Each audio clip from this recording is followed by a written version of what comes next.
Hey there guys, welcome back to the channel. Today we're doing a video on should you buy double masters. Now this will be the normal set, the normal box, not VIP edition, but I will do a video on them. So double masters is one of the most blowout master sets we've seen in a long time. Partly due to 2020 global events occurring and Wizards not wanting the product to be a fail, so they've been pumping more effort and value into it, and that will reflect in this video today. Though note, like most master products, you can go home filthy rich or filthy poor, big swings. So today, let's talk about the financial breakdown and design of this product and if you should buy it. So a bit about the product. The release date will be August the 7th, 2020, the holy year of our Lord and global trials. It's a full reprint set, 100%. There are 332 cards in the base set, though there are many alts like full art extensions for the box top and the VIP edition. There's 24 booster packs in every box, just like normal. Each pack is 15 cards, but the composition has changed. We'll talk about that in a wee bit. And recommended retail price right now is about $325 US on TCG, Star City, everyone's about the same, or about $14 a pack, that's the penalty you pay. In Australia, I think we're paying about $420 to $450 a box. Okay, so Double Masters does something very different. Hence the name Double Masters, it doubles up in a lot of areas. In this set, you get 2 rares and 2 foils in every pack, guaranteed at least. So the structure now is 8 commons, 3 uncommons, you get 2 rares or mythics, and 2 foils. But take note, with the set having a large number of rares than mythics in it, your actual chance of getting mythic is slightly higher in the set than others. Every box comes with a box topper including 2 unique cards, which are borderless for light cards we'll cover later on. This is a new recent thing they've been doing since Ultimate Masters, and it does add a bit of extra value into the box, and they're classed as freebie because you're not paying for this 25th pack really. There are variants within the set, so a normal pack would contain a card like this, like Avacyn here, but there are different ones which are box toppers or VIP edition. VIP and box toppers are the exact same card, with the same artwork, the full extension, borderless, everything, but the VIP ones will be foil. But you can't get them in the normal pack, I had to clarify, because there are some Magic products where you can get the showcase cards in both products. So who's it targeted for? Basically everyone. I won't stay on this for too long, but for you vintage legacy boys, you sweat lads, you got your big reprints like Force Wheel, things you guys love. For Commander, we get many reprints of Commanders that we love that are big in the format, good staple, things like Doubling Season. For Modern, there's plenty of mid-range cards here for you guys. You got things like Noble Hierarchy, you got Khan, you got your Tron lands, just a lot of key cards to a lot of decks in the format. For Pauper, you guys got one of the biggest reprints you guys have been crying for. Oubliette gets its official reprint, going from a $30 card from Arabian Nights already down to $5. Done its job, but more people are interested in it now. Even for drafting, it brings some really cool themes and trials. If you never played Magic during original Mirrodin, this would be a good product to try. One of my favorite drafts back then, and hey, I get to do it again. Okay, some rules before we go into financial breakdown. All pricing is based on Star City Games on August the 2nd of 2020. In Australia, it's one of our preferred pricing sites. For us, this works quite well. Roughly about whatever they have times 1.4 for Australia. Prices will change. Most likely they will go down because it's a 100% reprint set. Normally we don't cover foils due to the rarity, but with double up in each pack and some big swings in the set, we'll try and mention them. I'm not a financial advisor. I don't know what I'm talking about, so ignore me.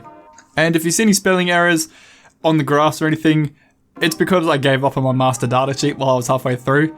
Like when you're doing 400 cards, you don't care about spelling too much after that. Alright, let's look at each rarity in this set. It gives you a good feel for the product. Mythics over $10 are a good target, because at $10, you're getting most of your money back from your pack, and the rest would hopefully pay off. There are 40 mythics in the base set, which is very high for a product like this, with an average price of $26.14, and foils at an average of a whopping 15-12 cents, doing really well. But pricing for mythics range from 99 cents, which is trash, up to $100. There are 9 cards under $10, but to be fair, a couple of them come up to $7, $8, $9, pretty close. There are 16 cards between the value of $10 and $20, there are 10 cards between $20 and $40, and 5 cards over $40. This makes that 22.5% of the mythics are under $10 and not desirable, while the other 77.5% are desirable. The 9 mythics you don't want to pull are Geth Lord of the Vault, Geist of St. Traff, the Tyrant of Jund, Maelstrom Nexus. Those 4 are really bad, they're all like $2, $3, even $1 cards. But at least when you get to Breya, Arkham, Send Triplets, Vengevine and Avenger of Zendikar, you're moving up to your $7, $8, $9 mythic. So if you pull one of them in your pack, it's not the worst thing in the world, you're still doing pretty good there. But on the flip side, you could be pulling mythics like Mana Crypt, Force of Will, Jace, Doubling Season, Chrome Mox, some real big heavy hitters in this area. Rares are crucial to a product's long-term value. Yes, mythics can go big, but the ratios of rares to mythics make rares are constant that carry and hold the value of a product in the long term. Rares over $4 are a good baseline because there's 2 slots in every pack, so you're guaranteed at least 2 rares. So if you're hitting 2 $4 rares on average, $8 plus the rest of the pack, hopefully you're getting your money back or getting close to it. There are 121 rares in the base set, that is a lot, with an average price of $4.75 and 4 set an average of $10.98. The price ranges from trash, 50 cents, up to $25. There are 38 cards under $1. That is really depressing. There are 45 cards between $1 and $4, 23 cards between $4 and $10, and 15 cards over $10. This makes it that 31.4% of the rares are over $4 and desirable, while the other 68.6% of the rares are under $4 and not desirable. When you look at the rares as a spread, you'll see the weighting on the higher end really do skew this up. There are quite a lot of bad rares you don't want to pull, but I'm not going to list them all. But here's a couple I really want to pick out, like, why did they reprint Ravenous Trap as a rare? It's an uncommon from original Zendikar. It's worth those $7, but right now it's like 50 cents to $1. They've moved it up in rarity and it's not worth anything, it's like 50 cents. What about Kragan Wick Cremator? Who wanted this reprinted? It was like a 50-cent bulk rare. I've never seen anyone play with it. I don't even know where it's played. I don't know why it got reprinted. And Inkwell Leviathan. This thing's had original printings. It's had dual decks. It's been in other master sets. It's had quite even commander decks actually, I think. It's a 40-cent rare. Again, why did they print this? On the flip side, they are listening. They put things like Exploration, Toxic Deluge, Cyclonic Rift, Noble Hierarch, Mana Reflection, Stoneforge. These are all $20 plus rares that people do need for deck building. I know they need to balance out the value, like have real high-end chase rares that people want, and you have to have your really poor rares to bring down the value to even it out. But at least pick rares that people can go, oh well, not the worst thing, at least I can use it in a deck.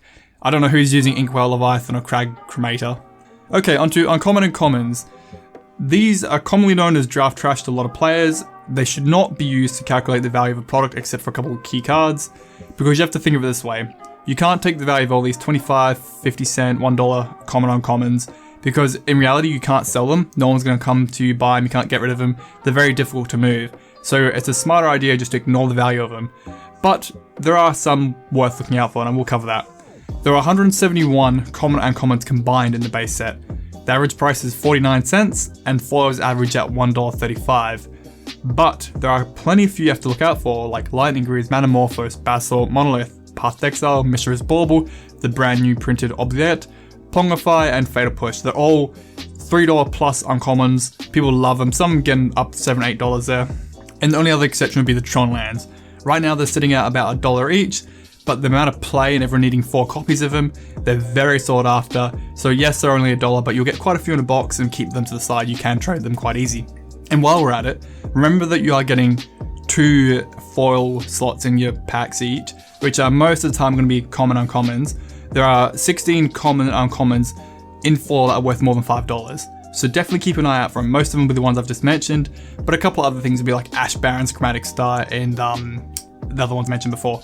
Okay, so let's talk about box toppers. Talk about a mess. You get 2 box topper cards included in each box. They come from a pool of 40 different full art borderless cards, which are the VIP edition ones, but they'll be non-foil. They have the exact same artwork, but like I said, they're not foil. Because of this, there are more foil copies than non-foil, I believe, because if you get 2 non-foils exist for each box of Double Masters versus 2 foils existing for each pack of VIP, I think, yeah, it's going to make a weird market deviation, but we'll see that in a little bit of the future. Like I said at the beginning, they're more of a recent thing since Ultimate Masters, where they act as a freebie include. In most cases, it pushes up the value, allowing people to break even or make profit. But as box toppers swing greatly in their value, take everything with a huge bucket of salt today. Some I can't find prices for, as the non-foils have not been sold or dealt with yet. So I've gone to TCG for a lot of the pricing here. Star City Games, Channel Fireball don't have the box toppers up yet. So like I said, 40 box toppers with an average price right now of $74.03, but the range is from $16 up to $200. There are 12 of these cards below 50, 13 between 50 and 100, 5 over 100, and there are 10 unknowns. All with except for Meddling Mage, I would expect to fall between the 50 to 100 and 100 plus range easily. This is including things like Force Will, Dark Confidant, Wormcall Engine, really big cards that we know. Some of the most sought after will be things like Force Will, which the foil copy, which is from the VIP edition, is selling for $360. Mana Crypts would be highly sought after in Commander. Avacyn looks amazing. The Jason Mind Sculptor for the real sweat boys. Even Thoughtseize. These are really high-end cards that people are going to love to get. Even if you just get one good one and one bad one, you're doing fine. Even the poorer ones like Meddling Mage, Phyrexian Metamorph, Fatal Push, Crop Rotation. Even if you get two really bad ones, that's still going to be anywhere from $30 to $40, $50 added into your box. You're doing well either way. And another thing you have to consider is buy box promos. While stocks last, you do get a Wrath of God, which is alternate art, which will be sought after by some players, and it's about a $10 card right now. So just an extra $10 to add onto the price. So let's actually do some math. Should you buy it? Remember, you have one buy box slot, which is the Wrath of God. You have two box topper slots. You have 48 rare/mythic slots, 48 foil slots. Now, because of the design of the set, pull rates for mythics have gone up to 15%, from 13% for each slot, due to the rarity spread. Like I said, there's more mythics and rares in this set, so it kind of pushes over that line a little bit, increasing your odds. Hey, this also means you can get double mythics in a pack at a chance of 2.25% chance. I guess in theory you could get a mythic, foil mythic, and another foil mythic, provided that the way they cut the sheets could allow it, but it could happen, I guess. But based on that, we're going to assume your average box would contain 41 rares and 7 mythics, accounting for the double slots in each pack. I know it's not the best way to do math, but the averages are averages. It's very hard to price out a box which is all about just random chance anyway, so we're going to go based on the averages as we can. This would be if the stars aligned and you got the most average vanilla white box ever. So you got 41 rare slots at an average of $4.75 for a total sum of about $195. For your mythics, you got 7 slots at a value of $26 on average. Hopefully you hit about 180 there. Your buy box, which is about a tenner. Now the hard part's how do you work out the foils? The foil is very hard to calculate because the value could swing from a 25% foil common all the way up to a $270 foil Force of Will. Typically foil rares are pulled in about 1 out of 24 packs, and foil mythics are about 1 in 144 packs roughly, which I guess your odds go up better because you got double slots. But then watching a lot of people crack packs today, I'm not sure about that anymore. I've watched a lot of people only pull 1-2 rares at best. So whether it's just they've been unlucky or been slapped hard, not sure. So most of the time you're going to be hitting 49-cent foil common uncommon. So I've left that one blank. In the box topper, you could get 2 of the worst box toppers and only pull in $40. Hey, $40 is better than nothing. But on the flip side, you could go so far. You get Mana Crypt, Force of Will, boom, $450 into your box. Like it pays for it right there. It can go so far, it's hard to include that as well. And then what about the uncommons and commons? Yes, they're all trash, but what about the ones that are worth $5, $6 here and there? You might get $15 to $20 worth of them in a box if you're lucky.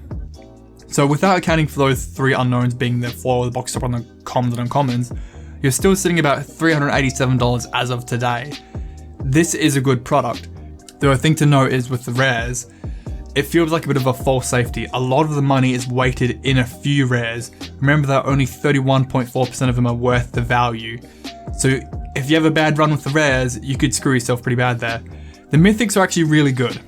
The fact that on average it's $26, you've only got a couple, only like 20% are duds. The rest you're going to Gravy Town, you're doing well. So the mythics, funny enough, in this product are really helping you get over the line. Okay, so you've heard me ramble long enough, a lot of math there. Should you buy it?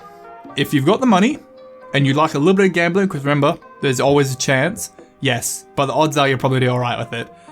Right now, prices are nice and high. They will go down a little bit because it is a reprint set, but when you account for those box toppers, you're gonna do well. Even if you get bad ones, you'll probably still make your money, and the foils can be such a swing. You could do so well or so poor. I can't even work that out for you. It's too varied.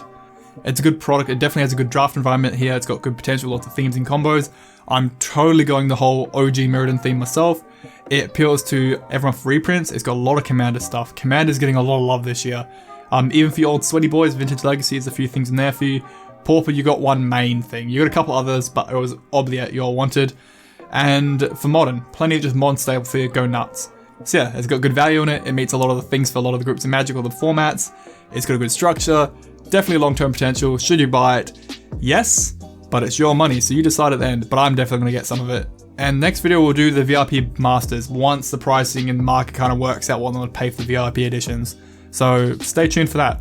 Alright guys, thank you for watching. Give the video a like if it helps you decide at all if you're going to buy it. And may the gods of busting packs look after you, because if you get some dud mythics and rares, you're done. So have a good one guys, see ya. Thanks for watching the video, guys. If you enjoyed it, give it a like, it helps the channel more can ever say, gets it through YouTube's algorithm, and please consider subbing. About 10% of my viewers are. And to my patrons, are you guys picking up Double Masters? Are you high rollers? Well, you must be if you can support this dumbass. You guys must be swimming in it, so let me know if you're picking up any.